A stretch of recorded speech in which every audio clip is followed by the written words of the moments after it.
नमस्कार, आपण पाहत आहात इंडियन फास्ट न्यूज। फिर्यादीचे नाव सिराज उद्दीन हुसेन शेख, वय वर्ष 32 वर्षे, राहणार दमाणीनगर, घर नंबर 76, भैरव कॉलनी, सोलापूर। आरोपीचे नाव अज्ञात चोरटा।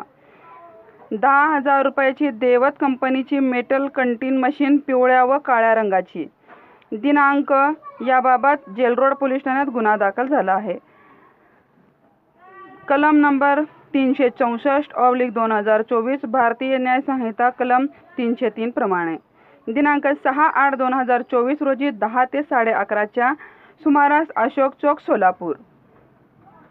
याबाबत अधिक माहिती अशी की वरील वेळी व ठिकाणी फिर्यादीचे अशोक चौक गायकवाड हॉस्पिटल जवळील दिडप चालू बांधकामाचे समोरील मोकळ्या जागेतून देवत कंपनीचे मेटल कटिंग मशीन ही कोणीतरी अज्ञात चोरट्याने संमती वाचून मुद्दाम लबाडीने चोरून नेली आहे, म्हणून पुढील तपास जेलरोड पोलीस ठाण्याचे police head constable Patel sir करीत आहेत।